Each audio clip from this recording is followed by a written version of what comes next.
कि जिंदगी में हजारों नहीं, बहुत सारे पदार्थों का अपन लोग भोग करते हैं।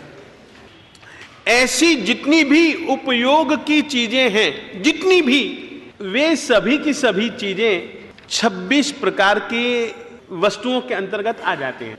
अच्छा, इन चीजों का उपयोग आप किस लिए करते हैं?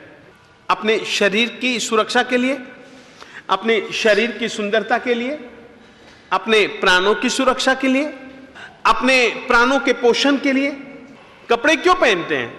केवल अपने शरीर की सुरक्षा के लिए ना, ठंडी से बचाव के लिए ही तो ना। चाहे स्वेटर हो, चाहे फिर वो बनियान हो, चाहे फिर वो पैंट हो, चाहे पैजामा हो, कपड़ा है ना। मूल में क्या चीज है? कपड़ा। अब इसके लिए जितने भी प्रकार के कपड़े हैं, चाहे ऊनी है, चाहे सूती है, चाहे पॉलिस्टर के हैं, चाहे कोई भी कपड़े हैं, वो सब किस में आ जाएंगे? वत्थ कम में, वत्थ विही, वस्त्र के प्रकार में आ जाएंगे। जितने भी प्रकार के, आप उसकी एक मर्यादा बना लीजिए कि मैं दिन में इतने कोट पहनूंगा, इस रंग के कोट पहनूंगा, मैं रात ठंडी ज्यादा है, चलो 3 रजाई ओढ़ूंगा।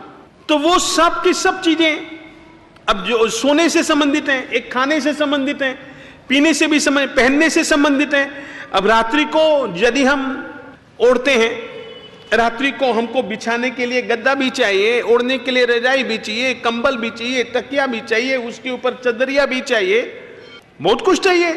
अब मेरे जैसे आदमी को सोने के लिए पट्टा भी चाहिए, मुझको रुतबे से सोना है, पलंग भी चाहिए। वो सारी की सारी चीजें जो कि तुम्हारे सोने से संबंधित हैं, सोने से संबंधित हैं, बैठने से संबंधित है, वो सारी की सारी चीजें शयन विधि में आ जाती हैं। तो पदार्थ तो हजारों होंगे, परंतु उन पदार्थों का समावेश। अब जैसे कि मैं ही हूं, अब मुझको ठंडी कमली भी चाहिए, ज्यादा ठंडी नहीं है, ज्यादा ठंडी नहीं है, चलो इससे ठंडी से रुकती है, ये भी चाहिए, नहीं ज्यादा ठंडी होगी तो मुझे गर्म भी चाहिए। ठंडी एक हो गई, गर्म एक हो गई। तो इस तरीके से वो जितने भी साधन है ना, वो साधन जितने भी, चाहे खाने के, चाहे पीने के, चाहे सोने के, चाहे घूमने के, चाहे फिरने के, किसी भी तरीके के साधन, वो सारे के सारे सभी जिंदगी जीने के लिए जितने भी उपभोग्य और परिभोग्य पदार्थ हैं, दिन में कभी भी काम आते हैं, उन सब का अपन लोग परमात्मा ने इन 26 तरीके में ही सबका समावेश कर डाला है। तो वो 26 ये हैं। किसी के वहाँ गए ना, वहाँ बैठे तो गद्दे पर बैठ गए, हाँ बैठ गए तो ठीक है, बिल्कुल सही है। इसके लिए हम लोगों ने आगार रखा है, आगार रखा है ना। आप कर सकते हैं कि यदि मुझे किसी दूसरी जगह जाना पड़ गया तो मैं इतनी कुर्सियों की छूट रखता हूं, इतने मेज की छूट रखता हूं, इतने गद्दों की छूट रखता हूं, इतने कपड़ों की छूट रखता हूं, उसमें आप आगार में रख सकती हो। और एक बात कहूं माता, इसके आगे एक व्रत ऐसा आएगा जिसको कि आप देशावकाशी कहेंगे। तो जितने भी व्रत लिए हैं आप एक दिन के हिसाब से उसमें मर्यादा कर सकते हैं। माता आप जिंदगी भर के लिए लीजिए, एक सेकंड पहले मेरी बात सुनो माँ, आप जिंदगी भर के लिए लीजिए एक, मगर माता आपने जिंदगी भर के लिए 100 गद्दे रखे, मानो कल्पना करो 100 गद्दे रखे, ठीक है। आप 100 गद्दे आज तो नहीं वापरोगे, है ना। आज के दिन तो आप ज्यादा से ज्यादा कितने गद्दों पर बैठ सकते हैं? 5 या 7, 5 या 7। यदि यहां पर भी मैं रहा तो भी, यदि मैं बाहर गया तो भी, कुल मिलाकर के कितने गद्दों का उपयोग कर लोगे, कितनी रजाइयों का उपयोग कर लोगे, कितने कंबलों का उपयोग कर लोगे, कितने स्वेटरों का प्रयोग कर लोगे, कितने ब्लाउज पहन लोगे, कितने पेटीकोट पहन लोगे, कितनी साड़ियां पहन लोगे, कितने आपने रखे हैं कि साल में मैं 100 पहनूंगा, कोई चिंता नहीं, साल में रखे हैं ना, मगर आज के दिन कितना आप पहनेंगे, उसके लिए भी मर्यादा का नियम आने वाले, मैं ये कह रहा हूं। नियम था, हाँ 14 नियमों में ये सब आने वाला है माता। नहीं, ये जिंदगी भर के लिए माँ, आप इसमें जी चाहे आप एक सीमा कीजिए, एक मर्यादा कीजिए। और आपको मैं कहना चाहता हूं, अपनी समाज में बहुत अच्छी प्रथा है और ये सही प्रथा है। आज की तारीख में उस प्रथा का लगभग बेसमझी से हम उसका बहिष्कार कर रहे हैं, जो कि गलत चीज है। मैं आप लोगों को कहना चाहता हूं, मैं यहीं पर ही यहां आने के बाद इससे मिली थी तो इसने मुझको कहा था, मैं उस शरीर के लक्षण मैंने देखे, तो मैंने कहा कि यह आदमी तो जिंदा रहने वाला है। मुझे उसको कहना पड़ा कि बहन मैं पचखान नहीं दूंगा। हम आचार्यों को बहुत कुछ ध्यान में रखना पड़ता है। अब देखिए, पचखान देना मेरे लिए जिंदगी का सौभाग्य मानता हूं कि एक आदमी विरति में आ रहा है, विरति में आ रहा है, ये मेरे लिए सौभाग्य की बात है। मगर मैंने कहा कि बहन अभी पचखान की कोई जरूरत नहीं है इसको, क्योंकि मैं जानता हूं उसको देखते ही कि यह आदमी अभी इतने दिन तक जी सकता है।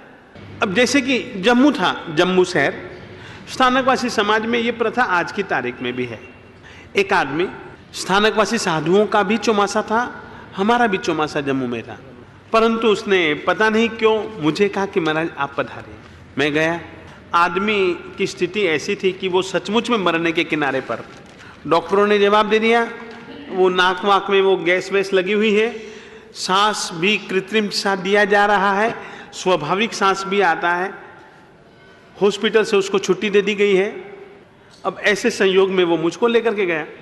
मुझे कहा महाराज सबने जवाब दे दिया, खा नहीं सकते, पी नहीं सकते, कुछ सुनते नहीं, कुछ समझते नहीं, संज्ञा जैसी कोई चीज नहीं, पचखान दे दो ना। मैंने बहुत अच्छे ढंग से यहाँ से लेकर के यहाँ तक के उसके शरीर को देखा। देखने के बाद में मैंने उसके कान में कहा कि अभी इस आदमी को पचखान नहीं देना चाहिए। उसने कहा कि ये बात आप मुझे मत समझाओ, मेरी माँ को समझाओ। मैंने कहा ठीक है। तो उसकी माँ को मैंने समझाया। उसने मुझे पता है क्या कहा, महाराज आप ऐसा मत मानना कि हम स्थानकवासी हैं और तुम मूर्ति पूजक हो, हमें आपसे ही इसको पचखान दिलवाना है। तो मैंने कहा कि माँ अभी मैं जरूरत नहीं समझता हूँ, अभी मैं जरूरत नहीं समझता हूँ। आदमी जिस दिन मैंने पचखान देना था ना, उसके बाद 2.5 महीने जिंदा रहा, बिल्कुल ठीक भी हो गया, सोचने समझने भी लग गया। यहाँ पर तुम लोगों को तो पता नहीं है, मगर मैं पहले पर्यूषणों के पहले जहांगीर हॉस्पिटल जाया करता था। जहांगीर हॉस्पिटल जाया करता था। शांतिलाल जी जो वाई वाले, तबीयत ठीक नहीं थी। अब शांतिलाल जी के मेरे से बहुत अच्छे संबंध थे, तुमको सीधी से बहुत अच्छे संबंध थे। उनको पता था कि मैं यहाँ हूँ।